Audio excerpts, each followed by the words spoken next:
Saya makan sama Ustaz Arifin Ilham. Apa kata Ustaz Arifin Ilham? Ketika gas air mata itu disemburkan, semua orang kacau balau, dia seperti tak ada pengaruh apa-apa gas itu bagi dia.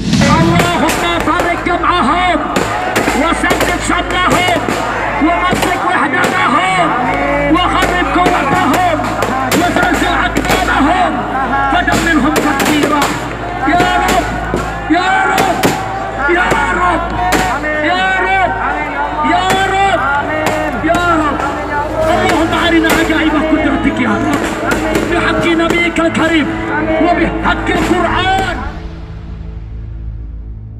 Inilah kondisi real saat ini yang sedang terjadi di Kemuliaan. Begitu banyak korban yang berjatuhan semenjak pada maghrib tadi. Kami menjadi saksi. Presidennya pergi lagi. Ini aja dok.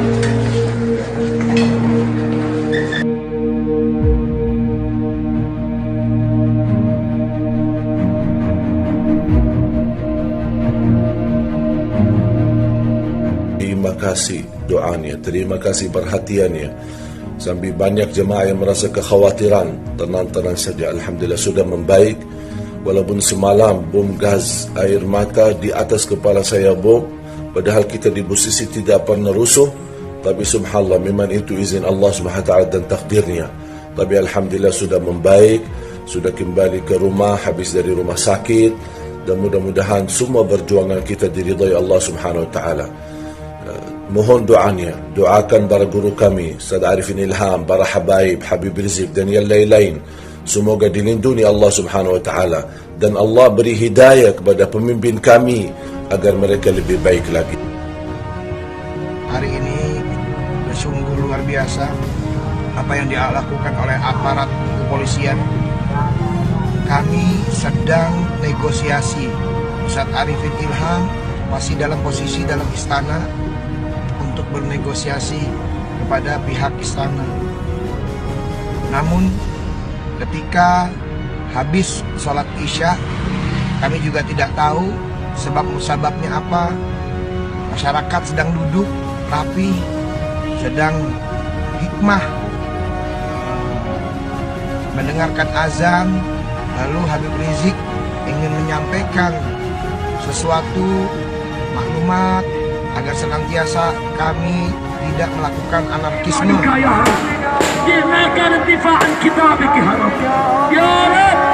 Andai Ustaz Habib Rizik mengatakan jihad, itu sudah hancur sekarang. Tapi disitulah nampak beliau lebih banyak memuji orang lain. Disitulah nampak keulamaannya.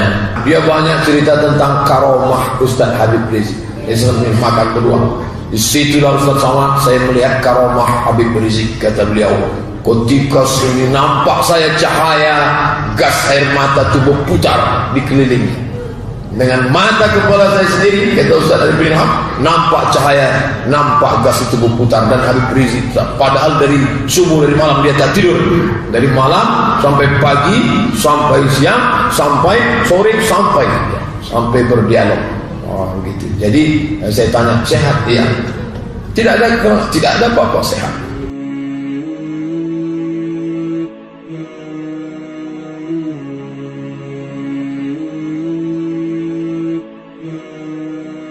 Antum kan berada di depan persis, di atas mobil komando, dan ketika bombardir gas air mata, saya sebut bombardir karena memang betul. Bukan 1-2, betul 1-2, 10, 20, 40 gitu.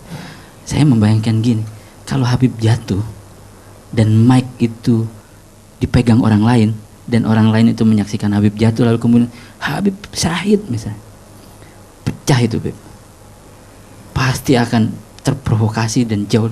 Alhamdulillah kok bisa kuat Beb? Ya kita dalam kondisi semacam itu tentu pertama kita nggak boleh lupa menolong pertolongan, memohon pertolongan. Jadi saya sadar betul posisi saya saat itu. Kalau saya tumbang, kemudian mic itu jatuh ke orang yang katakanlah ke laskar atau ke siapa dan responnya yang cepat, iya betul. Langsung meresponnya orang disuruh menyerang umpamanya, mungkin bisa terjadi hal yang tidak kita bayangkan. Karena itu pertama yang saya minta pada malam itu adalah, ya Rabb, kau ini kuatkan aku. Nah, sebetulnya kalau secara fisik saya juga nggak kuat. Nah, kita juga berlinang air mata karena menahan perihnya gas air mata. Kita juga keluar air dari hidung karena kan kita menghirup hidup. Gas air mata itu kan sebetulnya bukan gas, dia itu kan bubuk, serbuk. Nah, kemudian belum lagi napas mulai sesek, kemudian perut juga mulai mual. Nah, tapi saat itu pala jadi kaki, kaki jadi kepala, saya harus bertahan. Sebetulnya saya udah nggak sanggup. Tetapi mohon kepada Allah supaya kita bisa bertahan, kita bisa bertahan. Nah, sekarang bagaimana cara kita bertahan? Terlintas di benak. Kalau gitu pimpin doa. Nah, karena itu saya nggak berhenti baca doa, udah baca doa bersama umat. Kita mohon, ayo Allahumma aizal Islam wal muslimin, Allahumma qawwil Islam wal muslimin. Begitu doa itu kita baca, air mata hilang, sesek hilang, perih kulit hilang. Jadi kembali seperti biasa. Dan diperkirakan hujan pada itu ya? Betul-betul pertolongan Allah subhanahu wa ta'ala. Ya, diperkirakan hujan pada itu ya? Perkiraan cuaca? Kalau bicara hujan, ada hal yang menarik nih, Ustaz Hussein.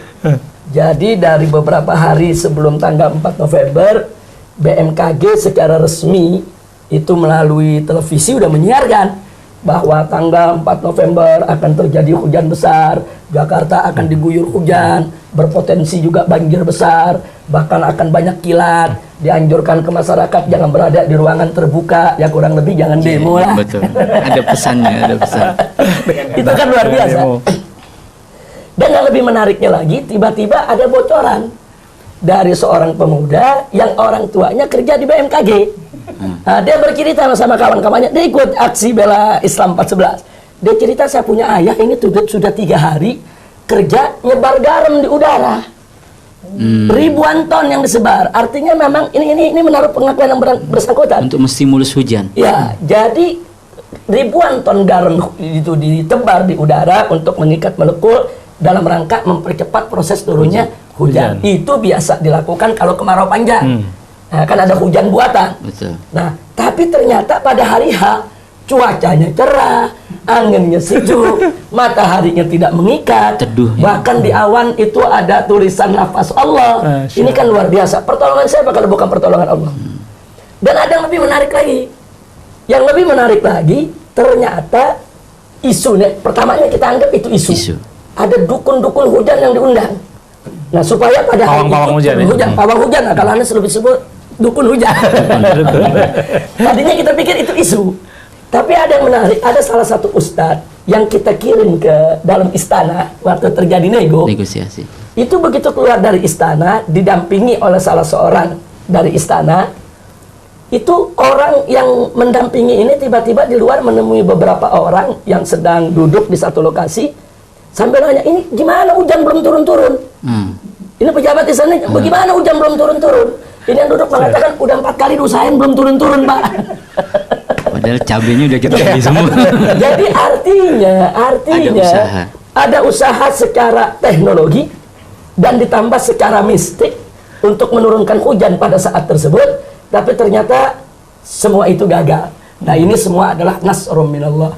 Ini merupakan pertolongan dari Allah Subhanahu wa taala. Jadi kalau kita mau jabarkan satu persatu pertolongan Allah pada aksi bela Islam 411, rasanya di sana ada lautan hikmah ya.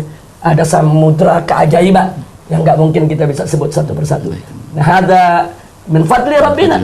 Ini apa namanya, karunia Tuhan kita semua untuk menguji kita semua, apa kita bersyukur, apa kita kufur. Nah, mudah-mudahan dengan apa yang terjadi di aksi bela Islam 411 tersebut bisa menjadi momentum kesadaran umat tentang kebesaran Tuhannya. Kesadaran umat untuk makin tunduk kepada Allah Subhanahu wa taala. Atau dengan kata lain, momentum kebangkitan umat Islam. Amin. Insya Allah.